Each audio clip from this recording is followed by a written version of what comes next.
Hello, everyone. Welcome back to Phone Eats First, a podcast about romanticizing your life and finding inspiration inside and out of the kitchen. My name is Corey May. I'm happy you're here. However you found me, I'm so glad you're here. Today, we're going to be talking about elevating your diet, and I have kind of come up with a list of simple things that you can do to elevate your diet, feel more nourished, just kind of overall improve the way you eat and how you fuel your body and what you put in your body, because it's so important and that's how you feel good. And this is honestly what I'm so passionate about and what I feel like I have a lot of knowledge on. But of course, I'm going to preface with I'm not a dietitian, I'm not a nutritionist, I'm not a doctor. I literally have negative science background other than like high school biology and chemistry. But I have come up with a list. First, we're going to do the weekly report, of course, but then we're just going to talk about elevating your diet and then also some easy things that you can do to improve your diet, improve your nutrition, all that.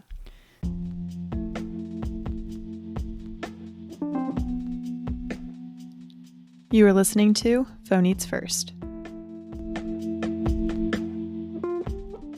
So, first of all, the weekly report.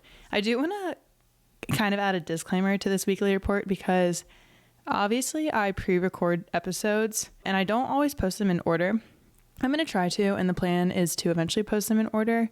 Only you would know if you know me well and know my actual plans, but just wanted to throw that in there.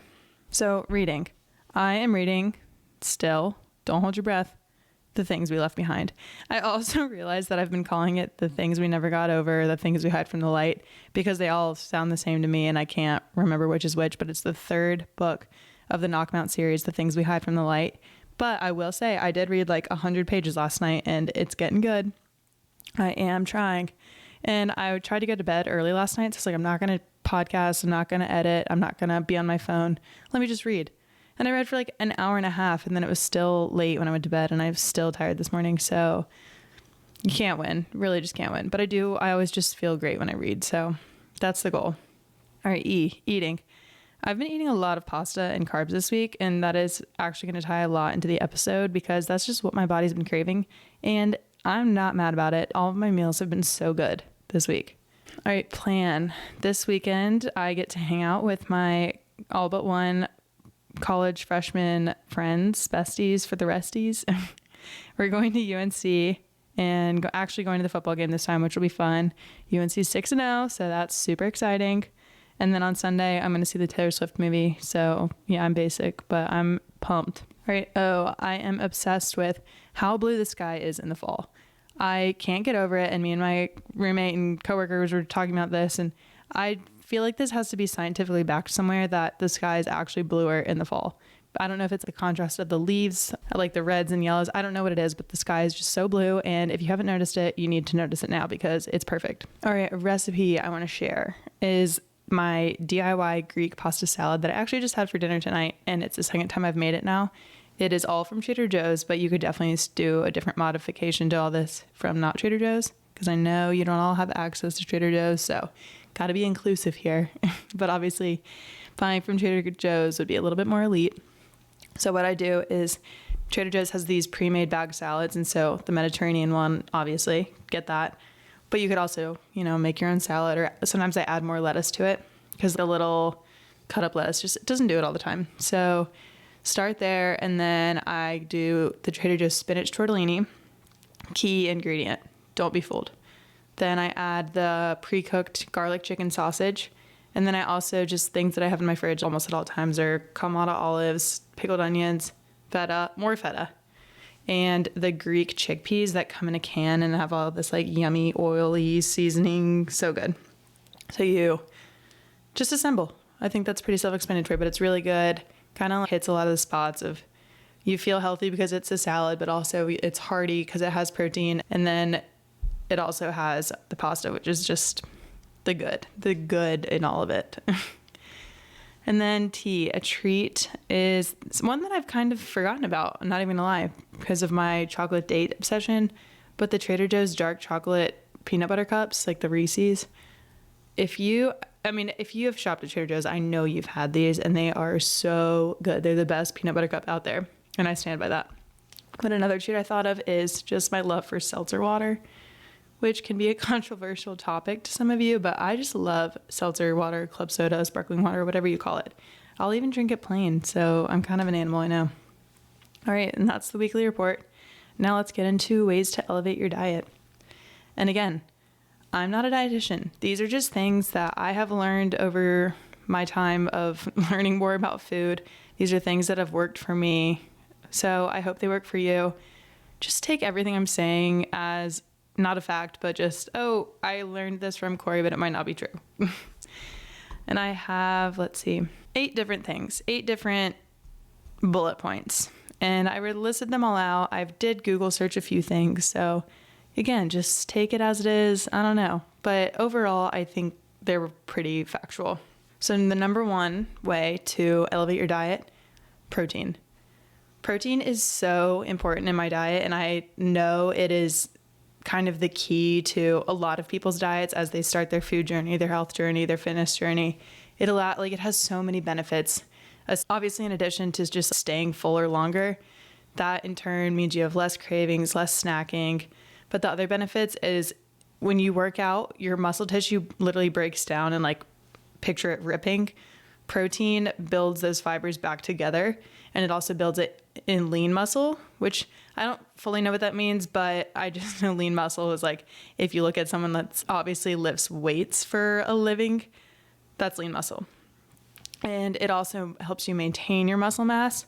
So protein is just good. It's one of those look good, feel good nutrition must-haves. And the question of how much protein to eat a day, I truly don't even know. I've heard 1 gram of protein per your entire body weight, which that's a ton. Do the math there. That's a ton of protein. But then I've also heard 1 gram per half your body weight or even 1/3 of your body weight. I'll let you decide what is best for you, but I do know you should definitely be eating a lot of protein. I mean, maybe start with 1/3 of your body weight, which, if you weigh 150 pounds, that's 50 pounds. Oh my God, that was literally the easiest math ever, and wow, it's late. Yeah, so let's start with 50 grams and then up it to, I think, half your body weight probably honestly sounds the best now that I'm doing the math out loud. If you weigh 150 pounds, that's 75 grams. You can do that. I know you can. And then some ways that I get my protein in the day is I start off really strong with a protein smoothie, because just kind of with my work schedule, I don't have time to do eggs and toast and all that and sit down and eat it, because I don't want to eat at 7 a.m. I typically do my protein smoothie and then I drink it in the car or when I get to work. But my protein smoothie has 59 grams of protein. If I do hemp seeds, but I kind of avoid those because they have 170 calories, which, not that I count calories, but that's just a lot for literally 3 tablespoons of hemp seeds that really only add 10 grams of protein. So for me, it's not really worth it. And without the hemp seeds, 49 grams of protein, which is still pretty good in my opinion. Another form of protein that I eat a lot of is cheese, which is kind of funny because I didn't really eat cheese much, or I kind of cut it out of my diet in addition to just dairy, because I could do a whole episode on this, but just the value or the opinion of the dairy industry and how it's portrayed as this bad thing and how dairy is not good for you, when in reality milk is so good for you, cheese is good for you, dairy is good for you, it's good for your bones, lots of protein, calcium, all that stuff. Whereas almond milk is literally just nut water, and there's literally no benefit to it aside from it not being dairy, which I'm a hypocrite saying that right now because I do almond milk in my smoothies, but I don't know, I need to transition more to dairy. And I've learned, I thought I was a little bit lactose intolerant, and I'm really not. I just can't do a lot of heavy cream, and ice cream will hurt my stomach. But I think that's from a bigger issue of gut issues, not just the dairy. Another form of protein is Greek yogurt, and I also put that in my smoothies, but I'll eat plain Greek yogurt as a snack with granola, fruit, honey, cinnamon. It's so good, and it's 20 grams of protein a serving, I think, maybe more. It's just an easy way to have a snack that is going to fill you and you're going to feel good about it. And then the obvious protein source is meat. And I have to have meat in my lunch and dinner, not necessarily my breakfast, but so my go-to meats are chicken, ground turkey, and salmon. But other things that I have on hand so that I'm never having a dinner without protein if I don't want to is the chicken sausage from Trader Joe's that I talked about, and then also frozen turkey meatballs and frozen shrimp, which I'm kind of off of frozen shrimp now, but the chicken sausage and the turkey meatballs are so good, and then you don't have to really defrost them. You could literally throw them in the microwave because they're already cooked. And then last but not least, we have eggs, which kind of like I said, I don't really eat eggs a lot just because of the time aspect, but I do boiled eggs in my salad sometimes, or on the weekends I'll have a nice egg toast, egg omelet situation. So yeah, that is protein for you. You should be eating it. And I also would recommend track what you eat for a day or for a week or for a weekend, and don't track calories, track protein, because you'll probably be really interested to see how much or how little you're actually eating.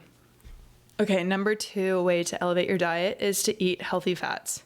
And I'm not going to speak too much on this because I really don't have that much knowledge on it, but I do know that when personally I eat healthy fats like cheese, avocado, it just literally sticks to your gut. And maybe that's a phrase my mom says, I don't know, but it kind of goes hand in hand with protein. I just know that healthy fat is so good for you and it provides you with a lot of energy, and it pairs well with protein. Like for example, the keto diet that a lot of people have done, and it does work if you reach that ketosis level, is a high fat and high protein diet.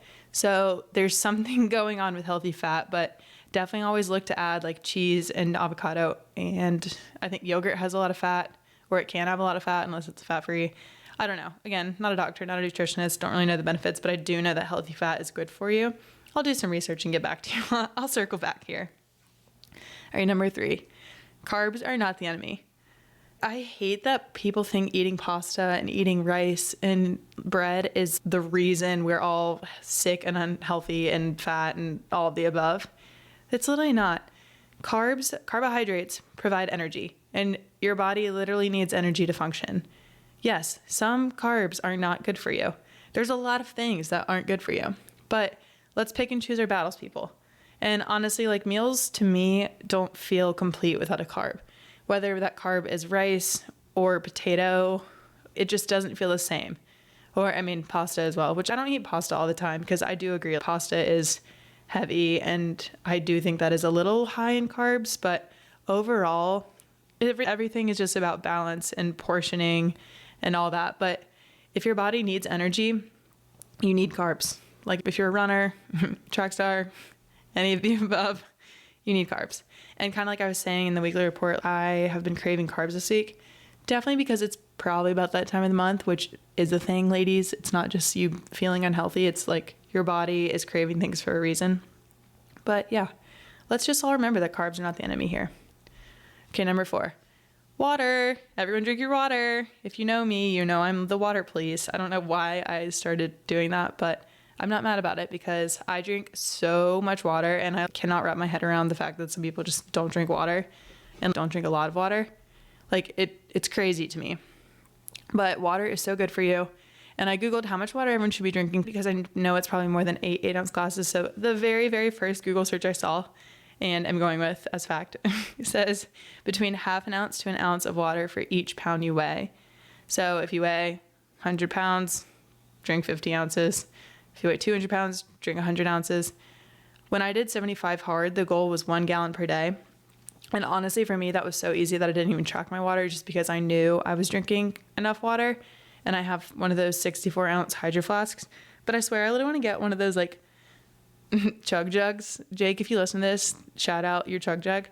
But basically the gallons of water that we used to take to soccer practice in like middle school that were like you had to carry and hold with 2 hands. I want one of those because I have to refill my water so much and then I actually don't refill it because at work our water fountain's all the way upstairs. I know, first world problems, but literally I'm like, oh, I'll wait another 30 minutes and then I'm just not drinking water. When in reality, like if I had a cup with a straw in front of me, I'm just drinking nonstop. Overall, water is good for you because one, you already know that, like everyone just knows water is good for you, but it's overall good for your digestion, skin, sleep, energy, flushing out the toxins. Like when I was, again, back to 75 hard, I could tell a difference in my skin. Like I kind of had more of a glow to me. And something else with overall hydration is electrolytes. And I can't speak on this because I don't actually consume electrolytes, but both of my mom and my dad do. And because you're not really properly rehydrating unless you're also rehydrating with electrolytes. So that's something I want to do. And I know there's these brands now that, partner with influencers and stuff. And it's a travel electrolyte package, which I honestly really do need because I spend a lot of time outside and sweating. So I need to replenish my electrolytes. So if that happens, I'll report back. But overall, guys, drink your water. Your pee should be clear. Okay? And then once you think you've had enough water, drink a little bit more. All right, number 5, listen to your body. And this has a few different tiers to it, so we're just going to get into it. But the first tier of listening to your body is all about intuitive eating. And again, this isn't something I'm a pro at, but I really want to get better at. Intuitive eating is, according to the National Eating Disorder Association, intuitive eating is about trusting your body to make food choices that feel good for you without judging yourself or the influence of diet culture. So, simple answer of what intuitive eating is. Are you actually hungry? And this is hard for me because I am a creature of habit. And so anytime, like, I won't even be thinking about lunch, but then anytime at work, someone's like, oh, who wants lunch? And then I'm like, ooh, I'm kind of hungry. And it's habit. I know if I were to probably just ignore the fact or keep working for like another hour or whatever till like I was actually hungry, I know I'd be fine. But it's just the idea of someone says I'm hungry and then I'm like, I literally feel hunger in my stomach, which is kind of blows my mind. And I know I'm probably not the only one that this happens to, but it's annoying because I want to be more of an intuitive eater and actually just eat when I'm hungry. And I want to eat slower so I can digest better. And just overall, if you eat slower, your body will feel fuller at a slower pace and your mind is able to tell your body, hey, you're getting full now. Whereas if you just scarf a meal and it's already gone, then your brain's like, yay, you're full. You were full like 10 bites ago, but too late. So that's something I want to do. And then also with intuitive eating is eating what sounds good and what your body is craving, which is kind of like another pillar I have under listening to your body, which your body is craving something for a reason. For example, I crave salty food kind of a lot, which is probably, again, back to like the electrolytes. I need to drink more electrolytes, which salt is an electrolyte. I think that could be a totally wrong statement, but in my mind, they both deal with hydration and replenishing your body and rehydrating you. If your body's craving something, there's a reason, and listen to your body. I mean, if you're craving sugar, that's probably another different thing. That's called addiction. I'm guilty, but listen to your body. Let's all try it.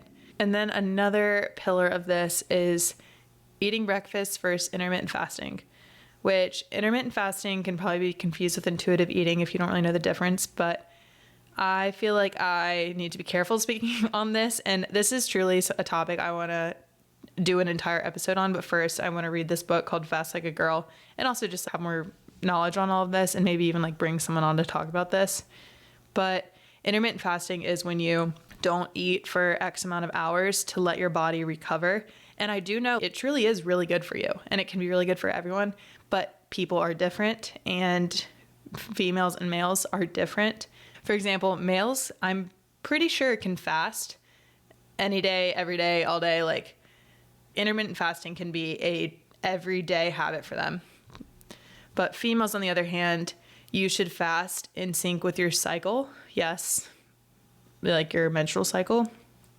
For example, I think day 1 can start fasting, but then as you get to the week right before your, basically like the end of your cycle, like right before your period, you shouldn't be fasting, or maybe you're not fasting for as long. And I think fasting has a negative connotation because when you think of fasting, like, oh, you're not eating for an entire day. No, intermittent fasting is, I've heard like a 8-14 rule, I think. No, that doesn't make sense. That doesn't have to 24 hours in a day. Maybe it's 14-10. 16-8 maybe. I don't know. Guys, I don't know. I'll learn more and I'll tell you more. But for right now, I don't know.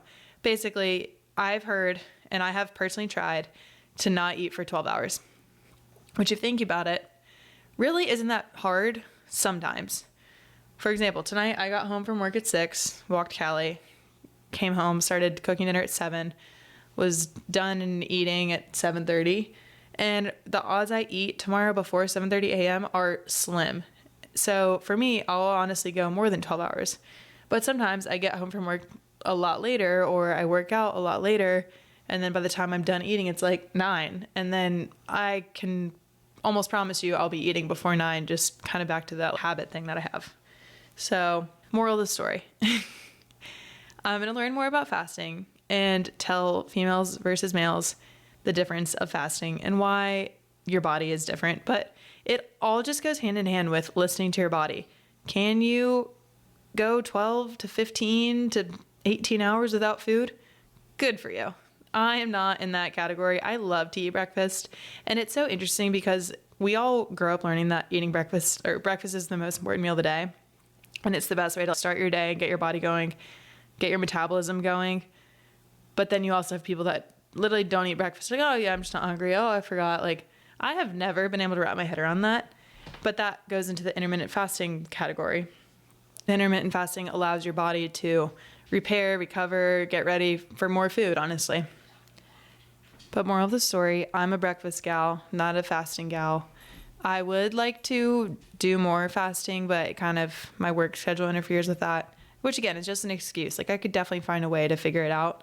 But I'm a creature of habit, and I like to wake up in the morning, drink my greens, drink my coffee, make my smoothie, drive to work, drink my smoothie in the car, and then just have a day. And then I eat lunch between like 12 and 2.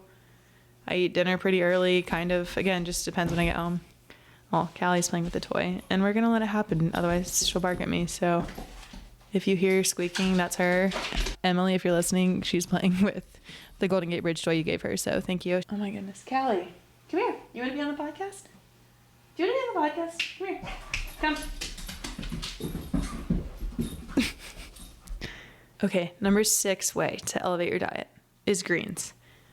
And they just can't not be good for you. I know there's a lot of talk and posts and trends almost of the carnivore diet versus the plant-based diet versus veganism versus the standard diet. I don't know. This is just my take on it. They literally come from the earth. And I'm talking about vegetables here. Of course, there's more to greens. Like maybe we should just call this category vegetables. I don't know. But vegetables have to be so good for you. And I literally crave vegetables. If I've been on a work trip for forever or off the wagon, just like not eating a lot of vegetables, I'm like, I just need vegetables. With salt, pepper, olive oil, just light. They make me feel good. They keep you regular. I don't even need to list the benefits of vegetables. Like you guys know. But then we're going to get into another kind of green, and that's greens powder. And here's just my honest opinion. I drink Bloom supplements. Because I love the founder, Mari. She just is a badass, and I support their small business and her mission and all that. And her greens are supposedly made with really good ingredients, yada yada. And I like them. I do. I am not going to sit here and tell you that they are the holy grail of my health, because if they were, that'd be kind of sad. But I do truly enjoy them. Her brand does taste really good. My favorite's coconut, but I've also had mango, and I think they're good. Berry is also good. I want to try the new strawberry kiwi flavor of greens, but coconut's my go-to. And here's the key to greens. I've had a lot of people ask me like if I like them, or they're like, oh, I tried them for a little bit, and like they didn't do anything. But so if you don't know, powdered greens are supposed to help you with your digestion, gut health, and then just overall health. And they're supposed to make your skin a little bit better, stuff like that. And I've had kind of ups and downs at first. I realized it was because I wasn't drinking them consistently. So there's the key to powder greens, is you have to drink them consistently. I drink a full glass every morning before my coffee now, because I wake up and just chug cold water. Again, back to the water. If you're one of those people who wakes up and doesn't immediately crave water, like I don't know how you function. I've never been able to wrap my head around those people that can go like half a day and be like, oh my God, I haven't even had water today. Or like, this is my first sip of water. Which, Bryce, if you're listening to this, I'm talking about you. One of my childhood best friends, college roommates, best people on the planet, literally will just, or not anymore, I will give her the credit, but it would be like after lunch and we'd be just like all doing homework or whatever, and she would have one sip of like lukewarm tap water and be like, oh my God, this is my first sip of water all day. And I'd already had, 2 gallons. I don't know. I can't wrap my head around people like that. If I'm describing you, you need to fix this. It's not okay. It's not funny. But back to greens. Consistency is key. And then they also play such a role in your digestion, which you guys hopefully know this by now, like spinach or the greens powder. They like help you with bloating. It's kind of the selling point, which yes, a little bit, but also if you're bloated, like you should fix the reason you're bloated. You shouldn't look for a solution to being bloated. Like prevent it, don't fix it, is basically what I'm saying. And on a side note, I have a very regular system, and I'm very proud of that. Like I go to the restroom multiple times a day, which to some people, I didn't know that that was that crazy, but I also have friends that can't go to the bathroom. It's like every other day for them. And I'm like, oh my God, that sounds horrible. I would not be able to walk. Anyway, what my point in saying all of this is, I put spinach in my smoothie every morning. I drink my greens every morning. And if I go a few days without spinach or greens, like, I can tell. And water also plays a huge role in this. I mean, this whole episode is about elevating your diet. Like, everything I do is to have a regular system, to feel good, to look good, to nourish my body. And my point in bringing this up is, as a human, I don't want to rely on supplements or pills or anything to have a normal system. And you guys shouldn't want that either for yourself. Like, for a while, I was taking a probiotic because that was kind of just like the thing. They worked. They definitely work. But again, I already had that regular system and I was like, I don't want to rely on something. And this might be a very over stereotype, but what I'm going to say is people in Europe, I've heard, or just people around the world, they don't rely on supplements to improve their health. Whether you just need like a pill because you're already sick or you're taking pills to prevent being sick, like that's not how life is in a lot of other countries. Whereas here you can walk into a pharmacy and find any pill for anything, any supplement for anything to fix you, to prevent this, to prevent that. When in reality, like food is such a healing thing. And your diet is so important to your overall health and preventing disease and feeling good and looking good and doing all of the things you want to do. So let's start at the root, not look for solutions. That's kind of a deep tangent. I'm sure I'll do like a whole episode on that at some point. But moral of the story, which I've said moral of the story a lot today. Sorry, not sorry. We just got to summarize the facts, keep the people interested, listening. I want you guys to be able to get the highlights from all of this. But so here's the highlights for greens. I do like my greens powder. I use Bloom. I recommend it. Definitely try it, but you have to drink it every day.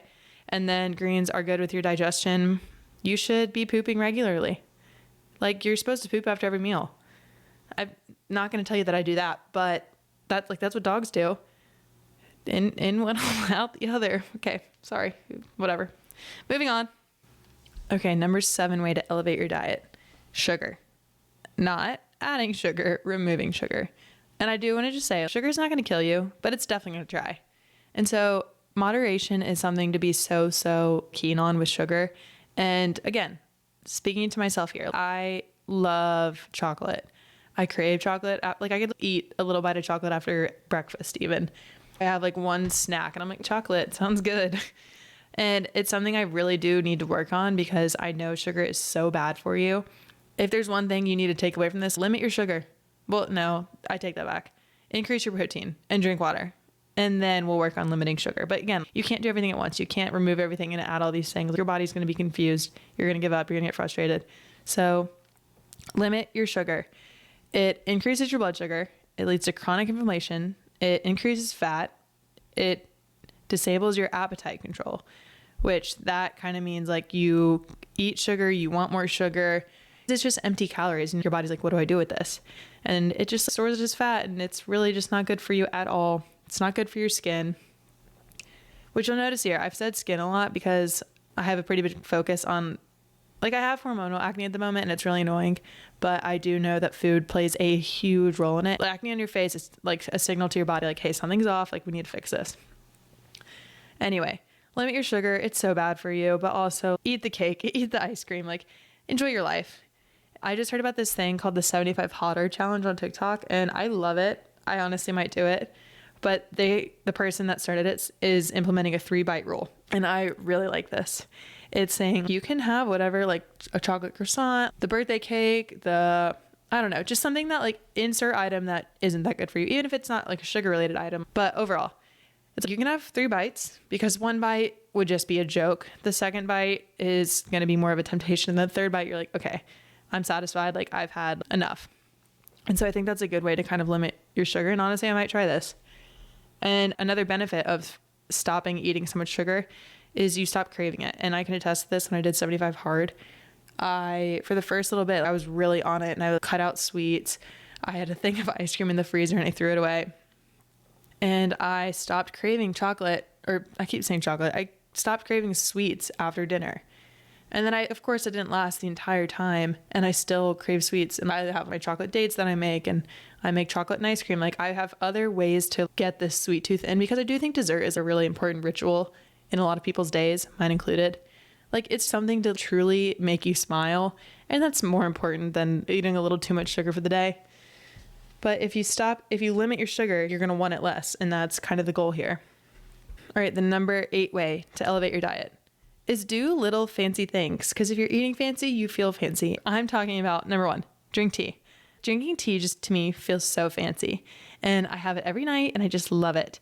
It's a little pleasure in my day. It winds my day down. It's kind of like my signal to myself, like, okay, we're getting through the day. It's time to wind down for night. Whether I'm going to sit on the couch, go to bed early, do a podcast, like I'm drinking my tea right now, but I just drink it every day.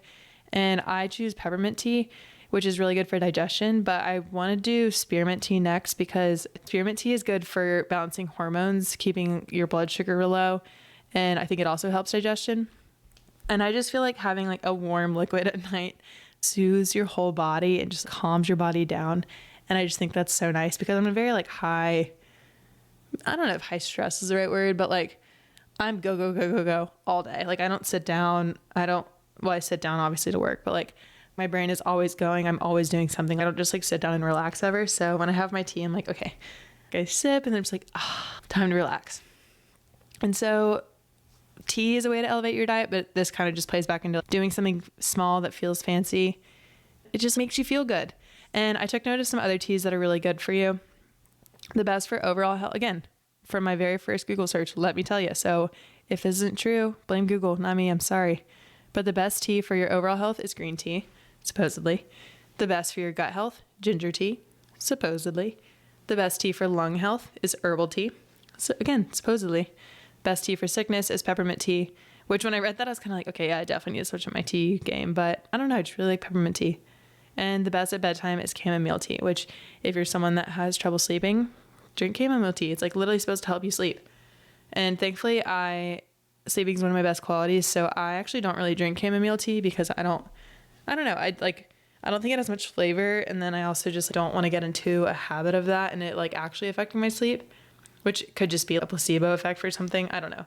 But I personally don't love chamomile tea. Okay, and then another aspect of eating fancy, feeling fancy, all that is the farmer's market, which of course I was going to say that. Overall, just like fresh produce. It's so easy to go to the farmer's market and buy food there, because then you're also eating in season, which again is better for you and better for the planet. So it's a win-win. And then number 3, kind of my final tier of eating fancy, and also just like my list of ways to elevate your diet and eating and everything, is how you plate your food. Which, this seems really silly, but if your food looks better, it tastes better. That's literally in my podcast description. And it just allows you to enjoy your food. I personally do a little happy dance when I like look at my food. I'm like, ooh, like this looks so good. I can't wait to eat this. And then you also just feel proud that you did that, and you'll get better at it. And so then you're just gonna be like, damn, I can really make my food look good. You truly enjoy it more, and it allows you to romanticize the act of eating dinner, making dinner, just like the whole aspect of it. And again, you might not do this. You might be like, okay, that's one thing I don't need to do. That's not actually going to benefit my health. But I don't know. It just like allows you to enjoy your food and learn to have a better relationship with food, maybe. I don't know. It might be a hot take. But those are my 8 ways to elevate your diet, which I'll list them out again. Protein, healthy fats, carbs, water, listen to your body, greens, limit your sugar, and then do fancy things. But I posted on my Instagram, look at me feeling like an actual like influencer that I'm not, whatever. I asked you guys if there were any ways that you elevate your diet, or if there were areas of your diet that you want to learn how to elevate. And so we'll start with the first question, which thank you to those of you that answered. Hopefully one day I'll post questions like this and have like a million responses and just feel like a G. So ways that other people elevate their diet. Sourdough bread. Love this answer. And I think this falls into the fancy category, and also, carbs obviously, but sourdough bread is just so good and soft and crusty and it literally elevates every meal. Like avocado toast on, I only buy sourdough bread, so I can't relate to another another kind. But sourdough bread is literally, it just feels fancy and it's so good. So yes, sourdough bread, check, I approve. All recipes from Corey in the Kitchen. Thank you, Maggie. I mean, it's true. Like, I eat healthy. I hate putting bad things in my body. So other than like, alcohol here and there. But my recipes are good and I can post more. Literally DM me at any time and be like, hey, I want this. I think it's my dream goal to have a career in food and literally just within my account, help people meal prep, plan their grocery list, stuff like that. Like this weekend, I learned that Emily and Brendan, sorry to out you, they don't make a grocery list. And I'm just like, I was like, what? How do you know what to buy? And especially since they have to make such an effort to go to the grocery store, plug in my episode 4 with Emily. They rent a car and go grocery shopping like every 2 weeks. Imagine if you go through all that effort and then you realize you forgot like pasta or bananas or milk, like just something small, but like a staple. I don't know. And also just like when you like plan out your meals, I'm like, how do you function? Anyway, I'm going to do a whole episode on grocery shopping and how I meal prep, how I plan out my grocery list, stuff like that soon. But yeah, anyway, thank you, Maggie, for shouting out recipes on Corey in the Kitchen. Love you. And another comment on ways to elevate your diet is farm fresh veggies. Yes, I just said that one. So that's an easy one. All right. And then areas of people's diets that they wanted to learn more about how to elevate. I got a few answers here. So the first response was dinner. And my biggest tip here on just elevating your dinner and finding ways to make it healthy and more nourishing is just, and enjoyable, just overall enjoyable, is romanticizing the art of cooking dinner. Make dinner fun. So first, you're going to plan out what you want for dinner. And you can do it the day of. Like, you don't have to do, like, don't stress about planning 4 or 5 meals on Sunday for the whole week. If that's not possible for you, you're not going to do it. You're not going to enjoy it. It's not going to be worth it. So plan your meals in advance to an extent that you can handle. If it's just 1 meal, if it's 2 meals, great. I'd shoot for 3. So once you plan your 3 meals, you're going to make your grocery list. You're going to have the ingredients in your household that you need to make dinner. And you're going to buy good ingredients, because if you find a recipe and you actually get all the ingredients, you're already going to be a step ahead of yourself. You're like, oh, look, I have all this stuff. I can make this. And then the kind of back to the biggest thing is you're going to romanticize the act of cooking dinner. Put on some music, pour yourself a glass of wine, or make a mocktail, or literally just have like sparkling water and lemon, or just drink water out of a wine glass. I don't care, but just enjoy it. Light a candle. I mean, obviously this is not possible for everyone.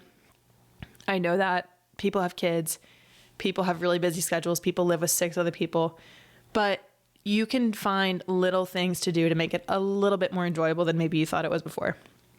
And then you're also going to plate your dinner nicely. Presentation is everything. Don't forget it. Okay. Another thing that was mentioned is eating healthier. This is a really broad topic, obviously, and kind of the whole premise of this podcast is I want you guys to eat healthier, learn more about how to eat healthier, and just, again, elevate your diet. So hopefully this entire episode helped you learn about eating healthier. But, I'm happy to help, and let me know what specific questions you have about eating healthier. But again, like kind of back to the comment about recipes on my account. I eat healthy, so kind of follow what I do, or no, don't follow what I do. I take that back. Just like get inspiration from other people. If there's something you see that looks good and you think you can make it, like do it, save it. And don't just like save it on Instagram, like take a screenshot of it, put it in your grocery list. Otherwise you'll never do it. Speaking from experience. Okay. Another thing that was mentioned is snacks. And truly, I don't really buy snacks except for Crunchy Curls at Trader Joe's. I don't know. I just don't love, well, of course I like snacks, but I just don't see the purpose in snacks. And I've kind of built into my lifestyle that I don't snack. When I do have a snack, it's Crunchy Curls, obviously, or peanut butter rice cakes, fruit, a yogurt parfait, hummus and vegetables, or like an apple, peanut butter. Again, sometimes I'll make toast. I think that's actually my favorite snack. I'll literally make like avocado toast with an egg, but which kind of like takes me to my point is like, I'd rather have a mini meal than a snack, because I just know snacking is not like, it's just not good for you. Having mini meals throughout the day, like, yes, that's good for you. If you're hungry, eat. Back to intuitive eating. I just love how everything in this episode's tying together. Wow. But I recommend making a mini meal. So like the fact that I said a yogurt parfait, you might be like, whoa, I would never, that's not a snack. Like, that's breakfast. That's kind of my point. It's healthy, fat, protein, your little sugar for sweetness, granola. You can have a little bit of saltiness. I don't know, like however you like to have your yogurt. It's really good and it's easy. It doesn't take long at all. And then same with toast. Like if you have the ingredients, like toast with ricotta cheese or hummus or avocado or literally just like bread and butter. I mean, not that that's just any nutritional value, but like it's going to hit. And also it's the art of like taking the time to make something and put something on a plate. You're going to, one, enjoy it a lot better. And two, it's going to make you limit your snacking because you have to go through the act of, even if you're having like hot Cheetos, like put them in a bowl. Just do it. You'll eat less. And you know, it's going to be a little bit more aesthetic, I guess. Okay. Oh, another tip for snacking is when I grocery shop, obviously Trader Joe's is different for those of you that are familiar with Trader Joe's. But if I ever go into like Harris Teeter or insert name of grocery store, wherever I am in the country, I don't go down the aisles. Of course, sometimes I do. Like if that's where like rice is, that's where beans are, that's where like random condiments are. Of course I do sometimes, but I don't like the aisles are all the processed foods. And so just be aware of what you're doing, where you're walking when you go through the grocery store. Like, are you going down the chip and cracker aisle? Like, do you actually need anything in that aisle? Probably not. Are you going to see something you want? Yeah. Are you going to put it in your cart? Probably. Is it okay? Yeah, do what you want. But maybe just be like, oh, actually, I don't need anything on this aisle. Like, I'm going to keep going. And then if you realize you did need something in the aisle, then go back. But you'll have spent more time thinking about other food. And so like the outside of the grocery store, you have like the produce typically on one side and like the deli / butcher on the other. And then kind of in the back is the dairy, eggs, yogurt, cheese, like all that stuff. So just like do what you'll have on the outside first and then be like, okay, now what do I need? Because I guarantee you probably don't need to go down many aisles at all. All right. And the last question that was asked about how to elevate your diet is about consistency, just day to day, week to week.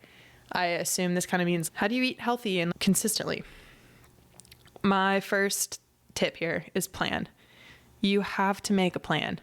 And again, kind of back to what I was saying earlier, don't feel like you have to map out 5 meals a week because that's really unrealistic, even for me. But just plan your meals. And again, I'll do a whole episode on how to plan your meals, how to grocery shop, all that. But find food you actually like and is within your bandwidth to cook or prepare in advance. And yes, this does take time to figure out what you like and what you kind of know how to cook without like looking at a recipe, but it also takes experimentation. Like just try different recipes, try different combinations, try a different grocery list.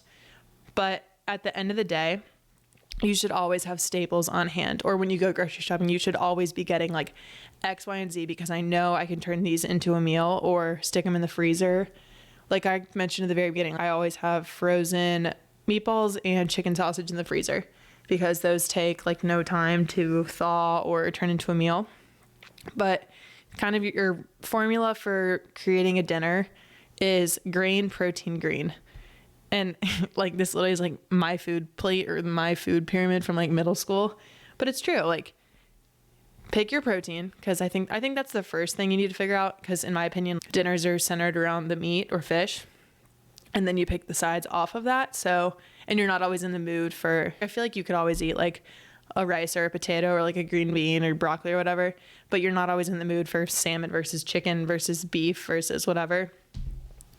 So just kind of use that formula to like figure out first what you want. But then again, it all goes back to planning because if you like, I eat the same thing for breakfast every day. And then on the weekends, I'll do more of like an egg situation, like sit down. I used to do a lot of oatmeal, but recently, I kind of strayed away from oatmeal just because I know oats have a lot of sugar and it results in a blood sugar crash throughout the day. And like, I just like want to avoid that. I don't feel as good when I eat them. But so I know I eat the same thing for breakfast. Lunch, I always take leftovers to lunch. And if it's not really like a proper leftover, like I add lettuce to make it a salad / bowl. Or I honestly just kind of combine everything into like a container and it typically hits. And then I typically make a new dinner or I have like the leftover from the night before. I try and stagger my leftovers, but I'm a big leftover girl, which helps a lot. But again, if I don't make dinner, like for example, if I didn't cook dinner tonight to have leftovers tomorrow, I literally thought, I was like, oh my God, I'm not going to have anything to bring to lunch at work, which for me is a big issue because I, one, don't like spending money on food out when I don't have to. And then two, I just like feel better if I'm eating real food that I've cooked. So that all kind of goes into the habit of like, oh, literally need to make dinner because I want leftovers. And then it's a win-win because you're getting a good meal now and you get a good meal tomorrow. So to be more consistent, just start there and we'll work on it. You'll figure it out, I promise. All right, everyone. That was a long one. I feel like I rambled a lot, but hopefully you learned something. Let me know what you liked about this because also I'm sure within everything I just said, there's a lot of takeaways here that I could turn into a lot more episodes and just kind of honestly do my own research on it and then tell you more about it. So please let me know what you liked hearing about. And also, I haven't asked this yet, but please, please, please, please, please, if you even kind of like this podcast or kind of like me, will you rate this pretty please? I'll give you a high five when I see you.